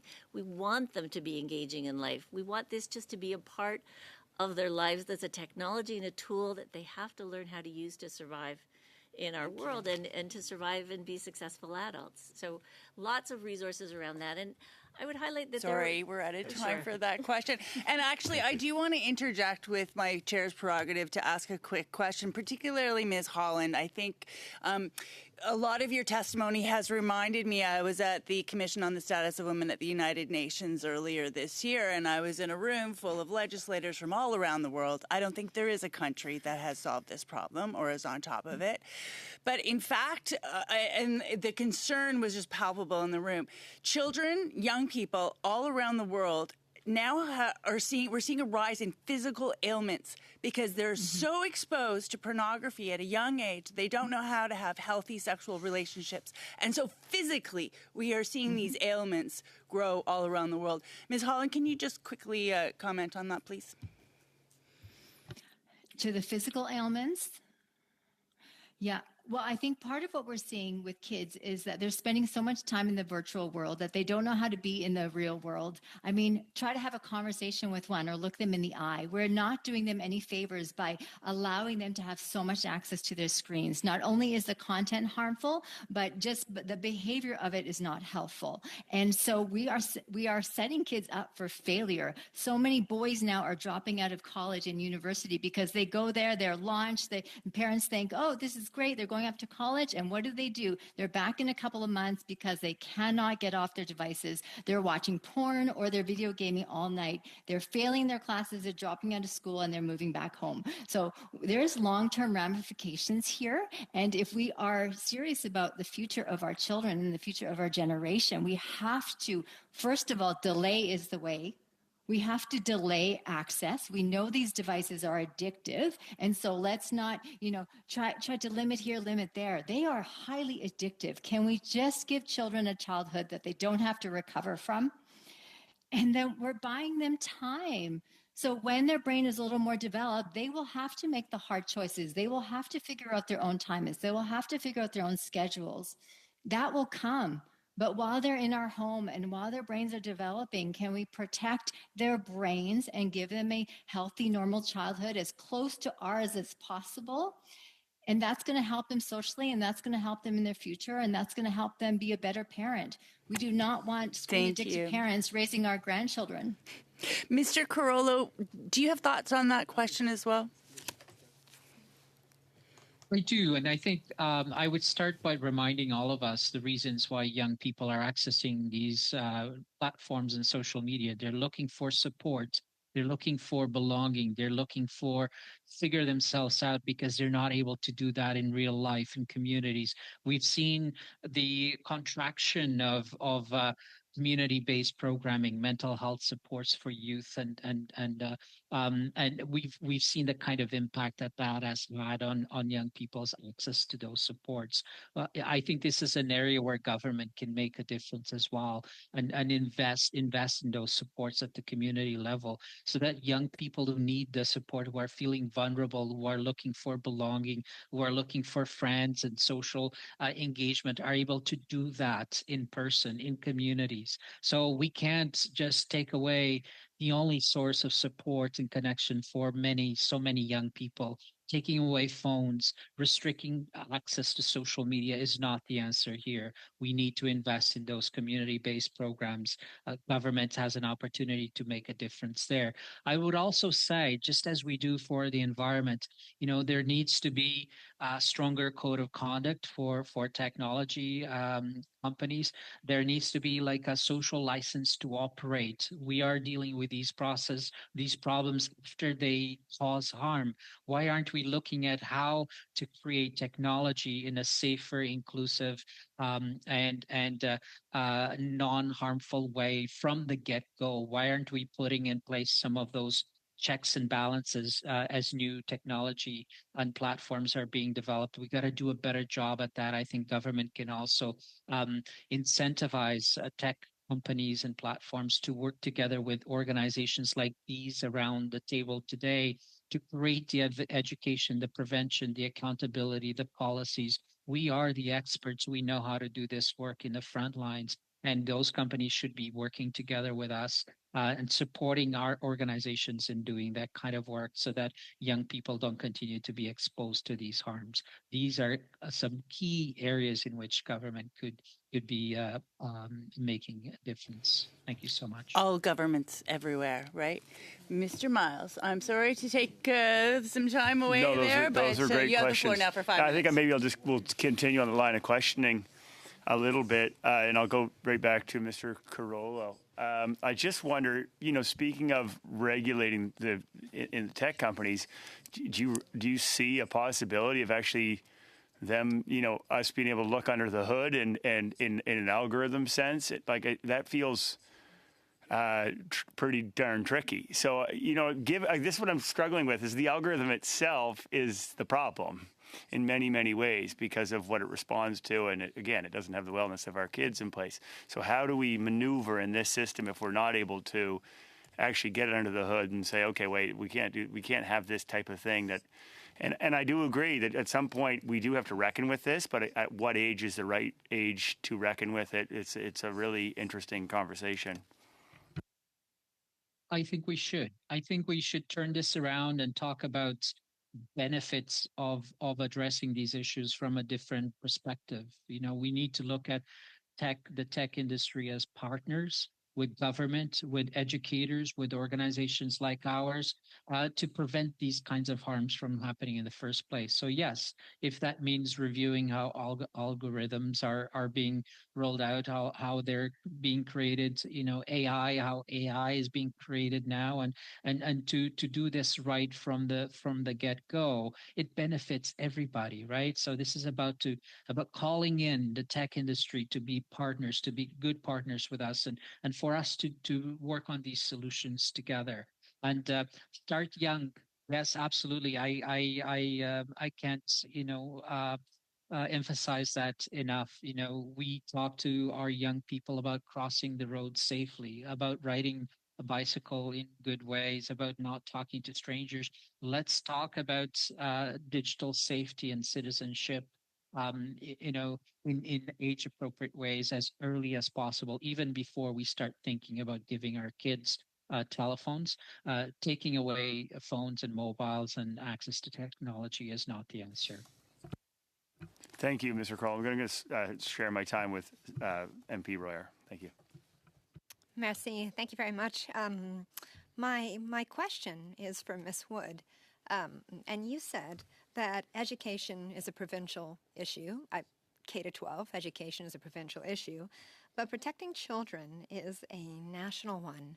And I think that there are places where this intersects with our government's initiative to try and make the National School Food Program permanent, right? That is in K-12, and that is a huge benefit for families living in our communities. I'm certain that you are aware of our government's attempts to bring about Bill C-63, the Online Harms Act, and based on your expertise, what part of the Online Harms Act do you find most aligned with what you believe is needed to actually protect young people?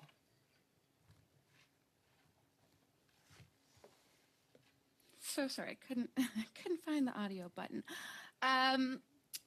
So I've actually been following all of the legislation in Parliament, and that has kind of fizzled out since the most recent election. I would love to provide a written explanation of that.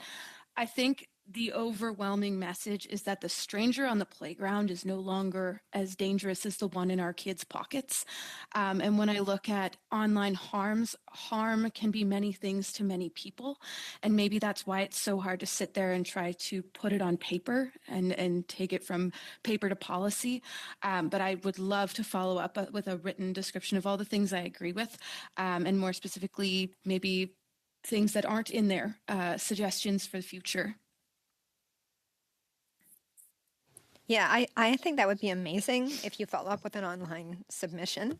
But I also just wanted to ask very briefly, government issued digital ID for authentication of profiles, for all of that.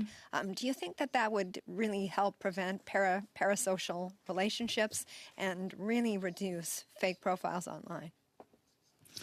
If it's done properly, I understand that privacy is of utmost concern, but I think we're in a very advanced technological era where it is possible, and it is possible without taking the most information out of people. The fact of the matter is we have our whole lives on our phones already.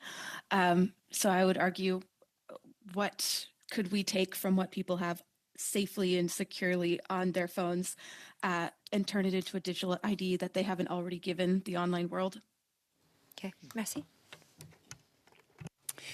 I will follow up with Ms. Wood's offer to give us some more testimony by email and ask all witnesses if there's something that you think of later, if there's more information that you wish you had been able to get across, please email it to our clerk. We can include that information when we consider the final report for this study. I want to thank you all very much for all of your participation in this rather disturbing but very fascinating study today. I just want to mention to members quickly, we have a lot of witnesses we have not yet invited to this study. Some of them are like the Canadian Medical Association. Is there an appetite among members to extend this study into the new year? Shall we wait for Mr. Champoux to come back to have that conversation? But yeah. Okay. We'll bring it up again at our next meeting, but maybe just think among yourselves if it's worth doing a couple of extra meetings on this topic, because I think it's really necessary, honestly. All right. Thank you all again for your time, and I consider this meeting adjourned.